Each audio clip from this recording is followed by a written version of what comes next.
Welcome back to the Straight Talk Podcast. Last time we talked about the basics of master planning. In this episode, we will continue that discussion with more advanced topics, including flexibility, budgeting, sacrifice, and milestones. So what do I mean by flexibility?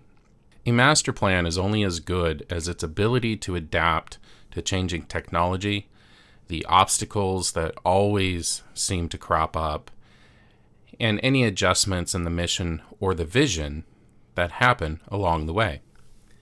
Why might there be adjustments in the mission or the vision? Well, frankly, leadership changes.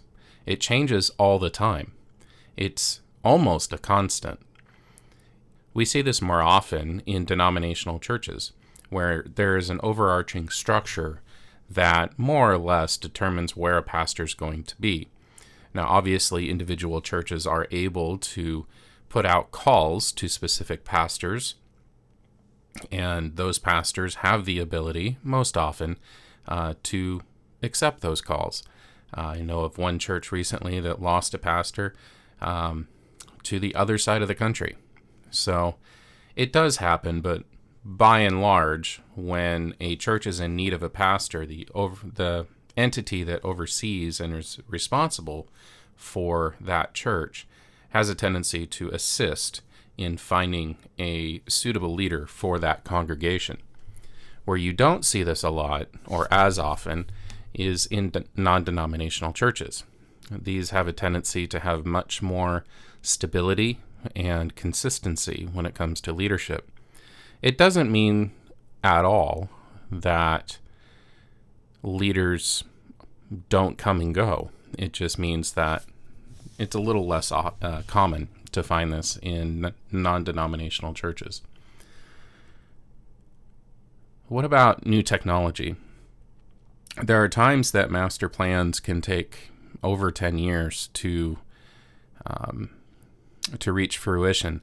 I would advise that if you're looking at a master plan strategy and it's looking in terms of feasibility that it's going to be more than a decade in order to bring it to fruition, you may want to break down that master plan into smaller chunks in terms of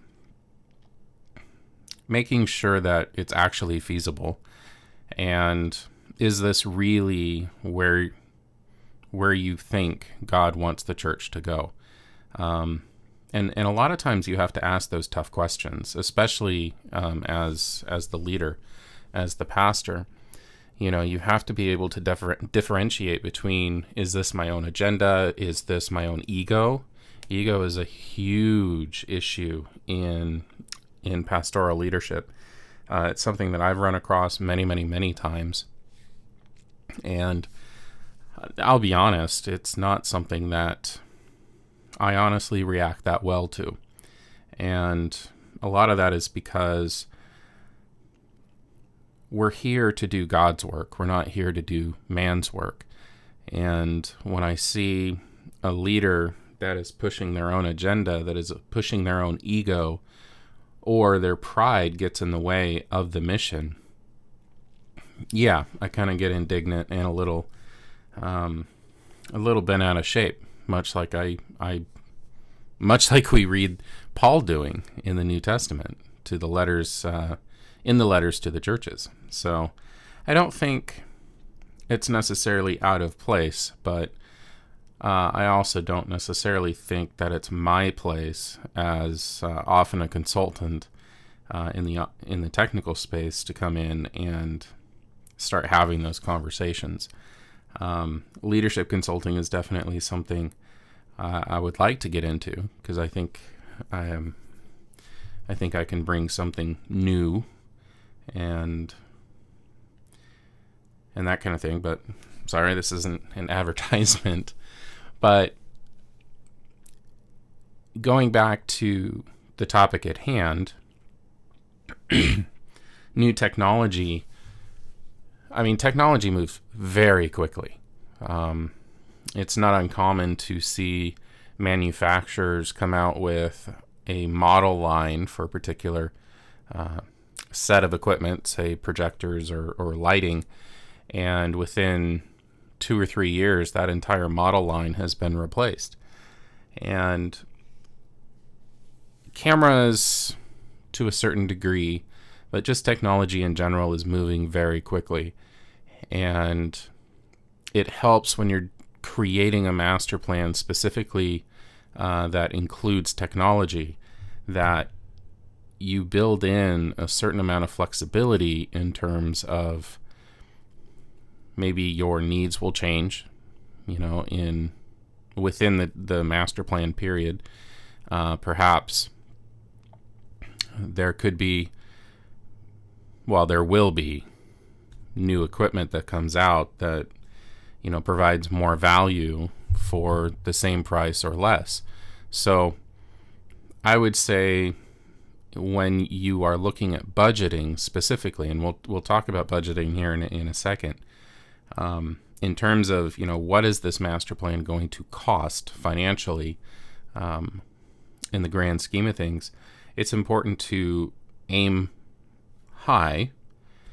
And then if you come in under budget, then everybody wins, and specifically when it comes around technology, you don't want to skimp on your technology.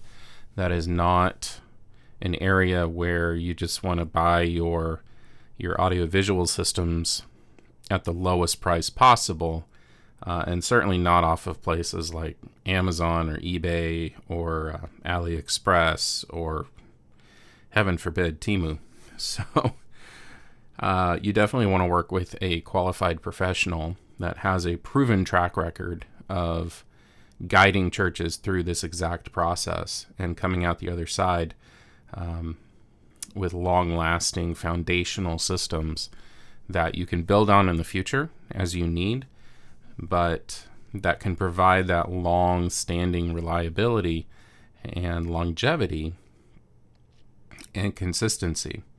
In my opinion, if you are upgrading, say, an audio system, and we're talking speakers and mixers and that kind of thing. The mixers, I would say you should plan on 5 to 10 years of use before you either have to get them repaired or replaced. But the speaker system, assuming that it is spec'd and installed correctly, there's no reason that can't last for 20 years, if not more. I just had a client that we upgraded their speaker system, and they had it installed for 30 to 40 years. So I don't think it's wise to plan on that. I think conservatively you should plan on a 15 to 20 year time frame, depending on the style of equipment and what equipment it is and all that. So, but in terms of flexibility, you may, instead of having line item, we're going to buy this projector, we're going to buy this lighting fixture, you get an idea, a ballpark figure of what that package or what that system is going to cost to upgrade.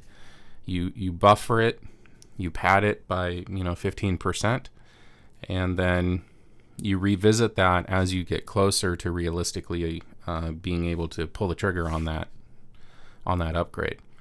And in that way, you have essentially a line item for every piece of your master plan, and then you work out the specific details as you get closer to making that purchase decision. And I would say probably within 3 months, when you're about 3 months out, have another conversation with the integrator or the consultant that you're working with, or the project manager, whoever it is that's your project champion. We talked about that in the last episode. Make sure that that's on their radar and that they are kind of filling in those blank spots with each new phase of the master plan. Let's talk about obstacles that crop up. I have an unfortunate story to share with a recent client of ours, and it really is an unfortunate story of a failure in leadership and a failure in communication, proper planning, timing. It's pretty much everything that could have gone wrong in the planning phase did. We were brought in. It's a new church, and we're starting from the ground up. The first problem is that we were brought in way too late in the process. The building was effectively finished. There were a few little things here and there, but we walked into essentially a completed building.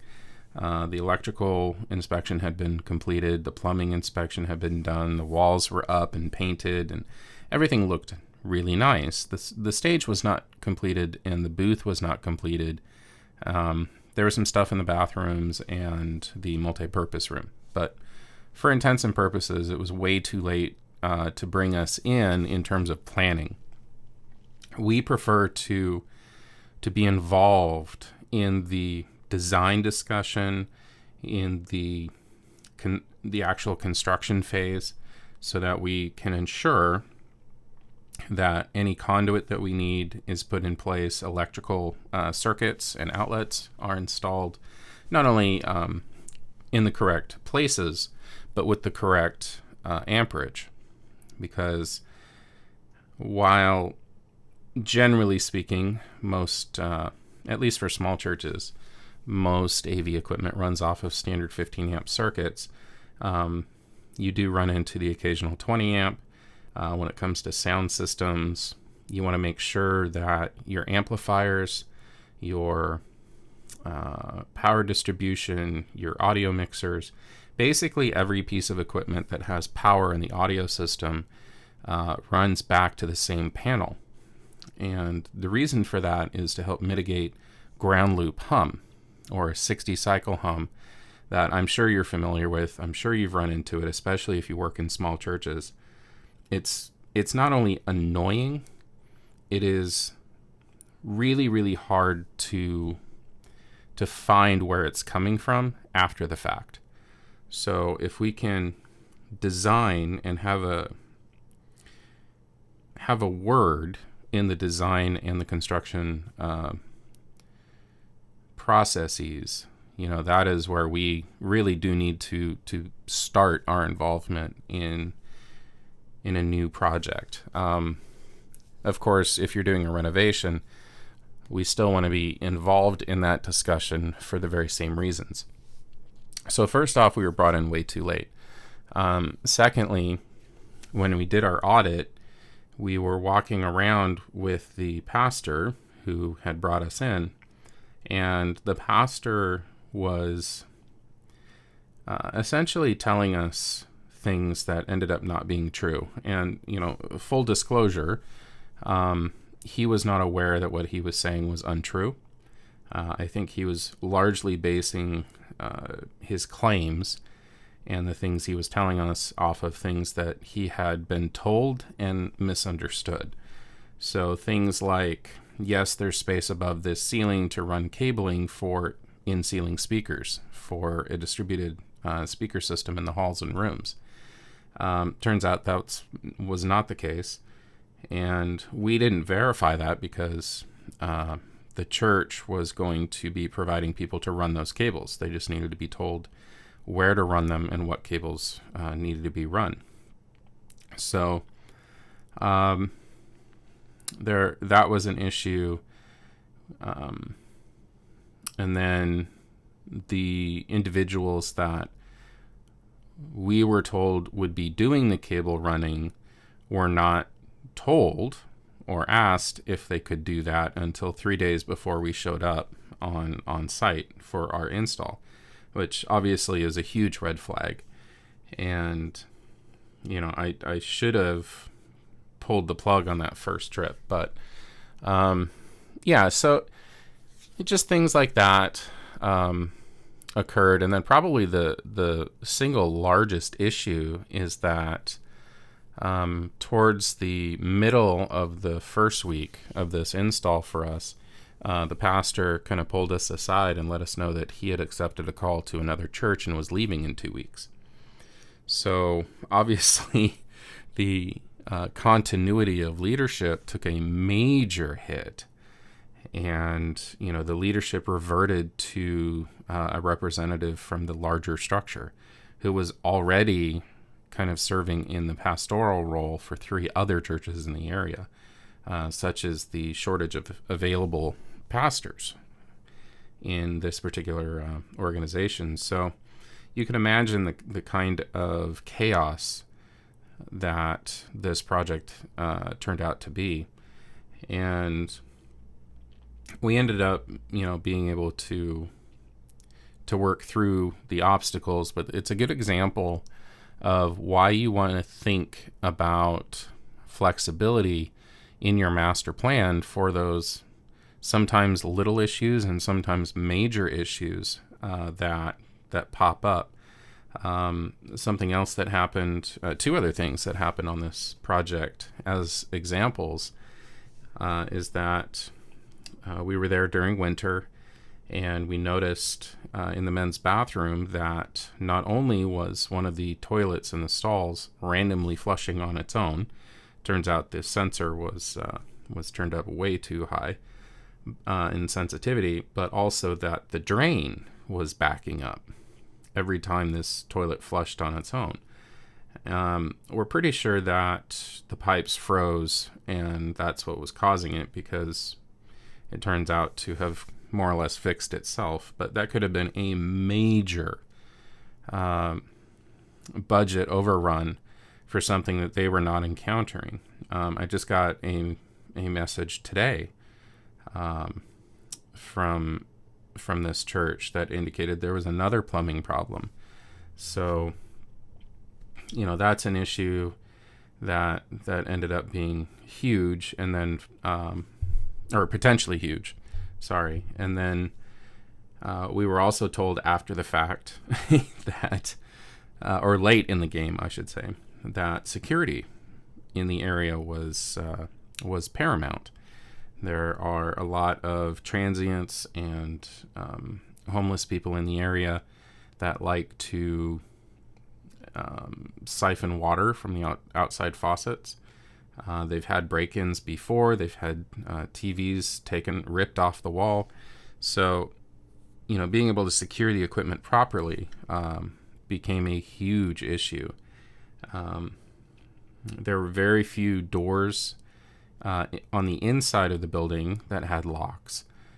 We finally found one that had a lock, and that allowed us to have a more secure place to store the equipment that they had purchased, along with our tools and supplies. Unfortunately, there was a massive transformer in the room that kept everything at a toasty 85 degrees when the locking door was closed. So not the best circumstance, but oftentimes you'll get into a master plan execution, and it's kind of like a home renovation, in that you don't really know what you're working with until you kind of tear into it. And sometimes oftentimes you can be in for a nasty surprise. I'm sure that many of you have, woken up to an email or a phone call or a text from your facilities personnel or a church member who happened to come across this issue. Maybe your boiler has given up the ghost in the middle of winter, because these things tend to happen in the worst of times. Maybe there's a hole in your roof, or your plumbing is backed up. You burst a pipe. Somebody drove through your church. I mean, you never know what's going to happen. So having some flexibility in your master plan, maybe it's in the form of a contingency budget line item. Maybe it is, just adding another 20% on top of what you think you need. However you want to, or you feel best to address that, it is important that you at least account for that, because it will happen. It's not a matter of if, it's a matter of when. I want to talk about budgeting next. I think that as pastors, it can be a balancing act, a very difficult balancing act, in terms of knowing and deciding which projects to support, which departments you want to focus on in a given year, and all that. I think it's very important that from a biblical standpoint, we work primarily to first have a balanced monthly budget.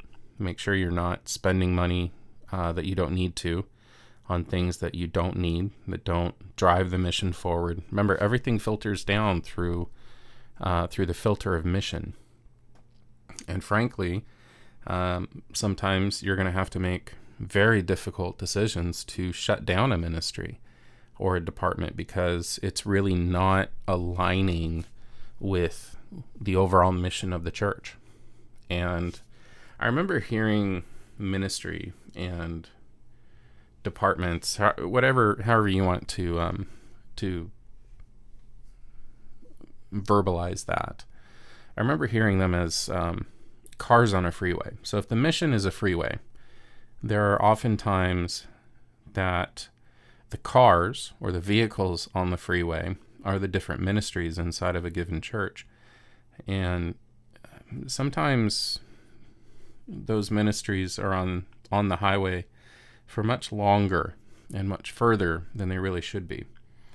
And as a leader, you have the unenviable responsibility of determining from a year-on-year basis which ministries are actually moving the mission forward and which ones are not.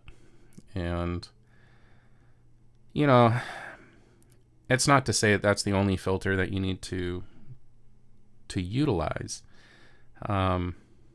Maybe it's not directly mission focused, but maybe there's a ministry that is actually doing some really, really good work and is making really good inroads into the community, or is bringing about positive life change. However you want to measure that, whatever metric you use to quantify that, I would say, you can't just turn a blind eye towards that. However, there are ministries and departments that exist purely out of tradition, and those are the ones that we need to take a more firm hand with in terms of, black or white. Is this aligned with the mission or is it not? A lot of people in the church get really attached to specific ministries or things in the church to the point that it really becomes idolatry. And our Father in heaven, if we go back to the Ten Commandments, has some pretty strong things to say about idolatry. So, maybe that's a brash statement on my part, but I think it's important that we ensure that we are always evaluating ourselves, our churches, our ministries through the lens of mission. And I think we can eliminate some waste by following that process. But I think also we can identify mission opportunities. So, sometimes it takes a firm hand, sometimes it takes some gentle coaxing to get those, let's say, older ministry vehicles off of the freeway and onto the exit where, they can take a much deserved rest. I think other than, we start with focusing on balancing the monthly budget. And, post-COVID, giving, by and large, it continues to be down. I think we're starting to see some turnaround on that. But by and large, at least in small churches across the country, we're seeing that giving is having a really difficult time coming back to pre-COVID levels. So in terms of trying to balance the budget, there are some very difficult decisions that often have to be made. And, I think engaging on a master plan process without having a balanced budget is foolhardy. I think it is oftentimes, or most of the time, poor leadership and definitely execution. And the title of this podcast is Straight Talk, so I'm not going to sugarcoat things for you. We're all adults here, and we should be able to speak straight to each other without people's feelings getting hurt. So I would say make sure that you have a balanced monthly budget first. Make sure you can pay your bills and keep the doors open, keep the heat on, that kind of thing. And then build up your savings over time. The idea is that you get to the point where all of your bills are paid, you're keeping the doors open and the heat on. The facility is well taken care of. You have active savings, not just for master planning, but you need a contingency. You need a savings account for those capital projects that let's call them capital emergencies, because as we previously discussed, they're gonna happen. You just don't know when. So just making sure that you have all of your bases covered, and you're actively positive you're in the black, you're not in the red. Let's just put it that way. And then I would say it's okay, once you're stable, then you can start engaging in discussion on master plan with your governing body, be that a church board, a council, whatever you call it. And you can start down that path. But it makes no sense to start having conversations about having a massive financial outlay or a series of massive financial outlays when you can't even have a balanced budget. It almost seems obvious and like it's common sense, but if you're like me, you look around and common sense is not common anymore. So it's important that we point that out and make that very clear that, much like most of America that lives on credit or borrowed money, it makes no sense financially for a church or a ministry to go engage in a master plan where they're going to go spend a lot of money that they really don't have. So, and that may involve having some very honest and frank discussions with your financial team. It could very well mean having to make some very difficult decisions in terms of what all the church is able to do. That goes back to that discussion of making sure that only the ministries that need to be there are actually there and functioning and supported properly. It makes no sense, as is said in Lord of the Rings, where Bilbo is saying that he feels stretched, he feels thin, like too much bread for too little butter. So it doesn't make any sense to try and stretch your dollars, particularly when it comes to technology and buying the lowest price solution versus the best value. Because ultimately you're going to have to buy that cheapest solution over and over and over again because it doesn't last, because it's cheap.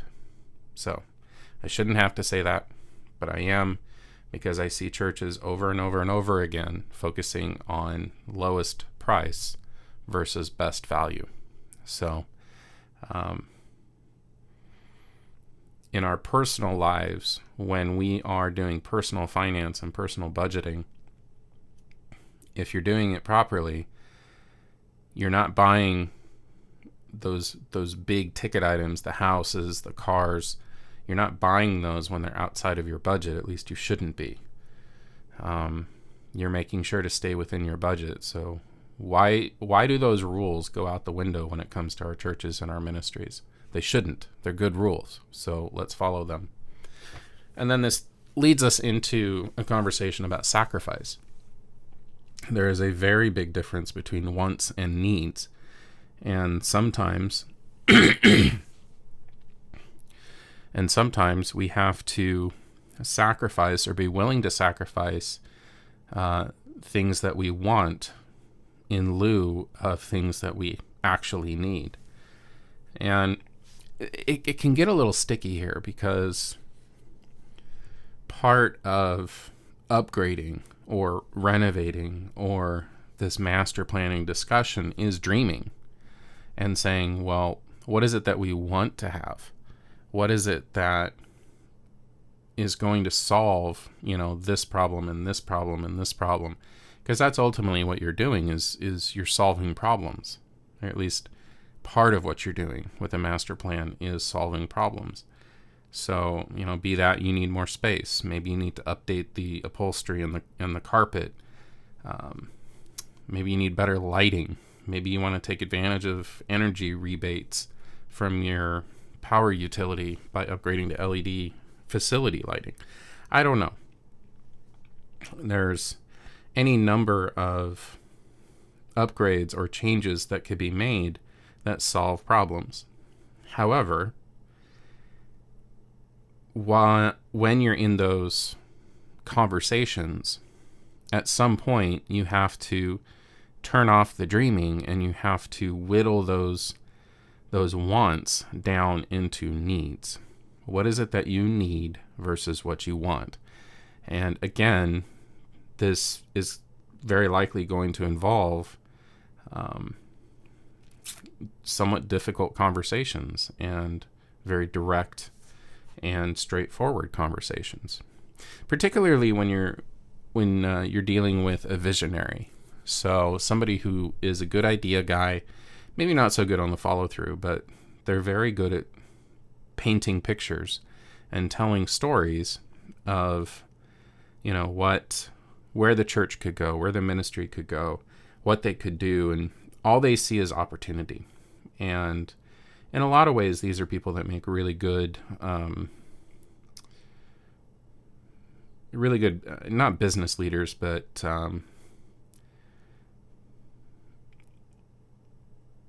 entrepreneurs.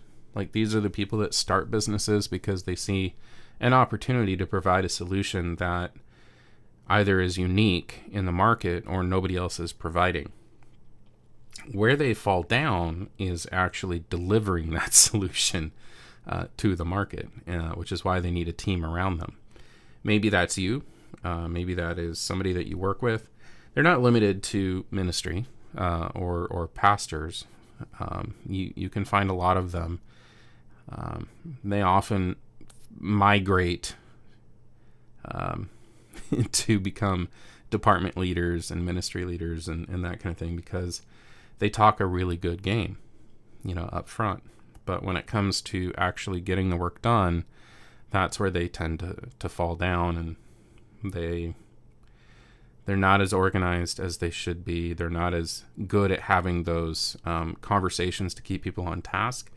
They're not good at the little details. They're 10,000 foot view people, where they can see the big picture, but they're not necessarily down in the weeds doing the work. So with those people, it's important to keep them on task and ensure that what they call a need is indeed a need and not just something that they want. So, ask yourself the question, what can you live without to more quickly realize the master plan? Because oftentimes what will happen is you will spend endless hours and years having master planning discussions and going back to how technology changes. Every time a new widget comes out, now we have to have this conversation again, because what it can do changes the discussion. And you don't ever want to get caught up in analysis paralysis. It is soul draining. and is not beneficial for anybody.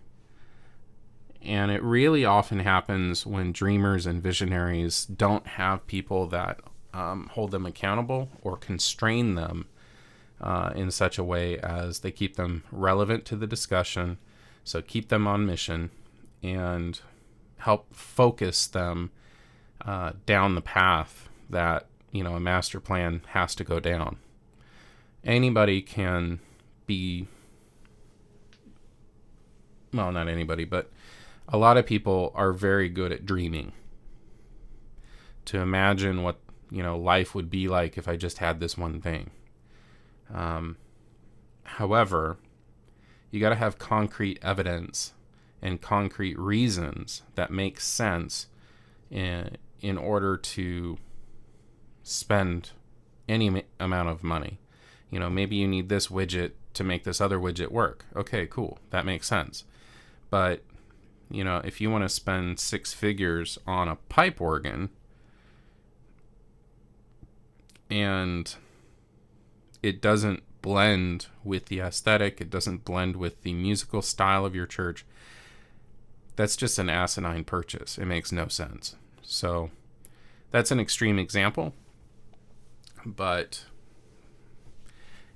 that is maybe something a little more relevant is when I walk into traditionally denominational churches, small churches, and I ask the question, hey, how do you feel about removing the chandeliers in the sanctuary?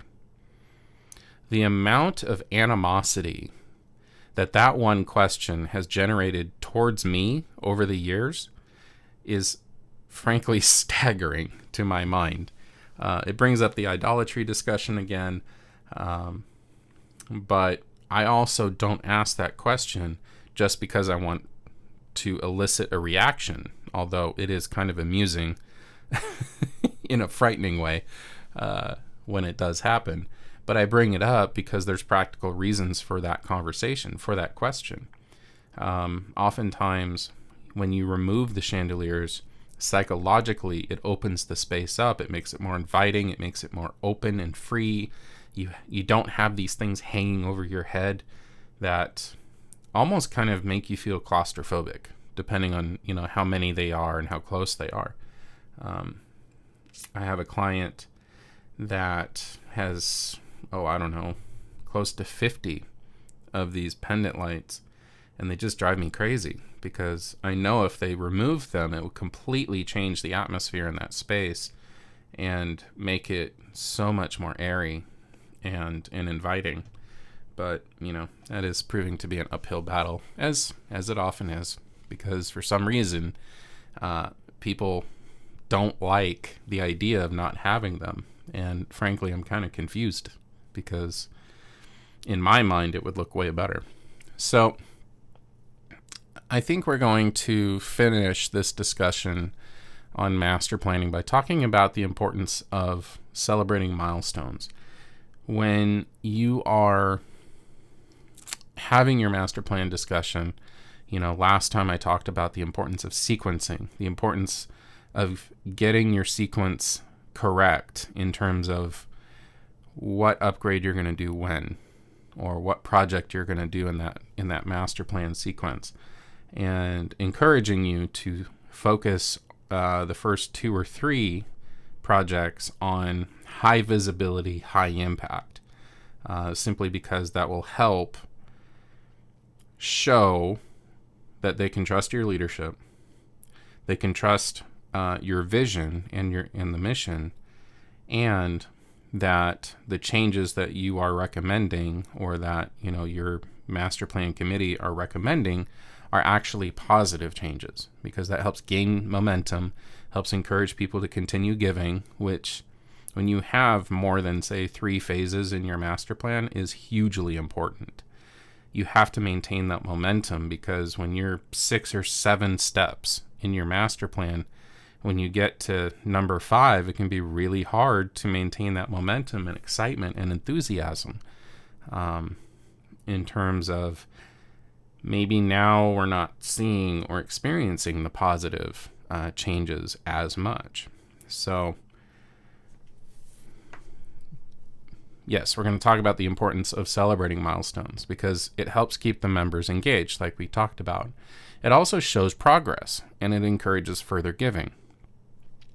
Again, you want to be able to show whatever that looks like for your particular case. You want to be able to show progress, and not just, a thermometer graphic that says this is how far we've come.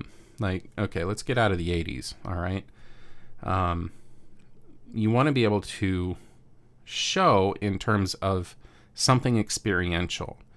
So, for example, we just upgraded a church's speaker system, and it is tucked away in a custom-made drywall enclosure with some acoustically transparent material. So the church members know that the original speaker system failed. They had, a couple of powered speakers on speaker poles or speaker stands for about a month and a half, I want to say. So they knew that something was up. But how do you communicate that you've now upgraded this in this speaker system in such a way that not only was it money well spent, but it makes a positive change? Well, what we did in this case was we ensured that the new subwoofer was very present, let's say. And it wasn't necessarily to thump people's chests or anything like that. It's not that kind of church. It's not that kind of music. But it was to help communicate that something was different. And we don't necessarily always want to give it away. Maybe we want to provide some intrigue. Ask the question, do you guys notice anything different? Get people looking around. Because, how often do we just go to church and go through the motions? And believe me, we'll get more into some of that stuff in a future episode, because I have a lot of opinions about how church is done and why we do church and all that. But for this discussion, the more you can engage people in a master plan and the celebration of milestones in that master plan, the better off you're going to be. And I think an engaged church is an effective church. And that's one of the reasons why, I in the last episode, I pointed out the importance of talking to the stakeholders. Who are the stakeholders? Identifying who are the people that are going to be affected by this upgrade or by these upgrades. I'll tell the story of my old church. We went through a master plan upgrade, or series of upgrades,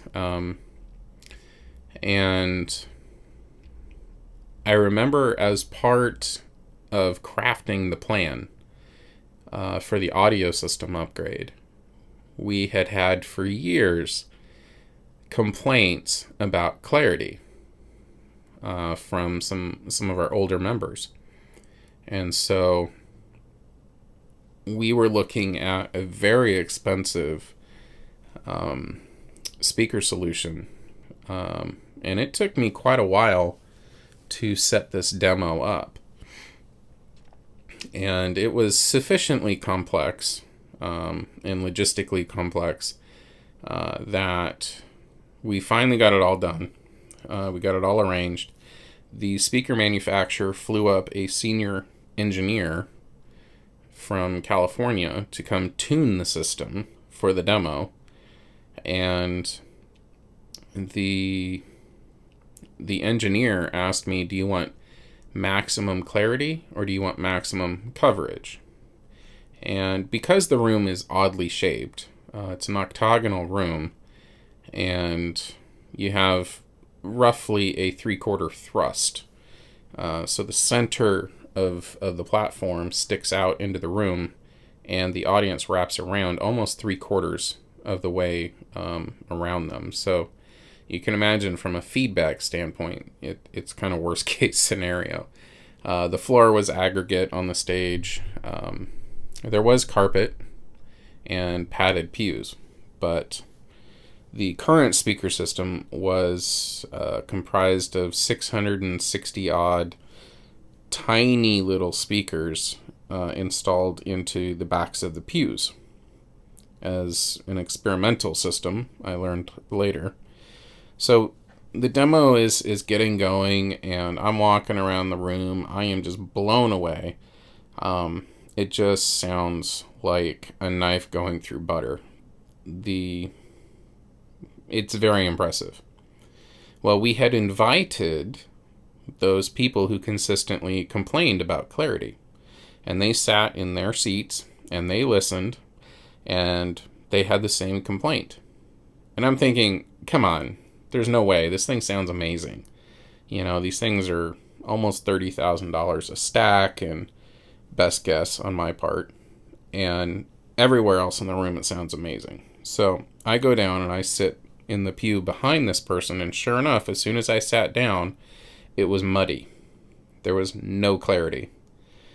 And so we had the engineer, actually there were quite a few of them, and we had the engineers and the sales rep sit down there, and they put their heads together, and what they came up with was that there was an acoustical resonance in the room at 1 kilohertz. And the reason that we didn't know that was because the pewback system was not capable of producing sound that low. Which, if you know anything about sound, 1 kilohertz is just a little south of mid-range of human voice. So, all that to say that it's important that you know who your stakeholders are. Who should have a voice in this project? Who should have a voice in what decisions are made? And where I recommend starting are those people who are most vocal in their critiques, in their complaints. And one of the big reasons for that is because if you can convince those people that the solutions that you are recommending, that you are deciding on, will have a definitive impact on their enjoyment of worship or their experience of worship every week for the foreseeable future, you now not only have one project champion, you have several. And chances are, particularly in a small church environment, those people who are most vocal, everybody else knows that they are critical of your current situation. And when they see and notice that these people are not only satisfied but enthusiastic, it's going to be so much easier to get mass buy-in to the plan as a whole, which means more giving. You generally will accomplish your master plan much faster because, again, you have people engaged. And then the final reason that you have celebrations for the milestones when you achieve them is that it keeps everybody on mission. If you can continually bring it back to how this phase is going to support the mission, it makes sure that everybody stays focused, and it also helps raise and keeps in the forefront of everybody's mind the importance of the mission. So often, I'm afraid that we have church just for ourselves because that's what we feel we're supposed to do, whereas we have a definite mission that Jesus Christ gave us to go and make disciples of all nations. And if we're not actively engaging in that mission, then I have to ask the question, why are we doing church at all? So, with that, we're going to conclude. episode 2. Thank you for listening. Some of the topics coming up in the future will be a 3-part discussion, or 4-part discussion, on stewardship. And then we're going to start getting into mental health and your spiritual walk, all sorts of really, really cool stuff. So, as always, if you would like to get in touch with me, you can find the contact information down below. And just know that this community is here for you. You're not alone. You never have been, and you never will be. Thanks for listening. God bless.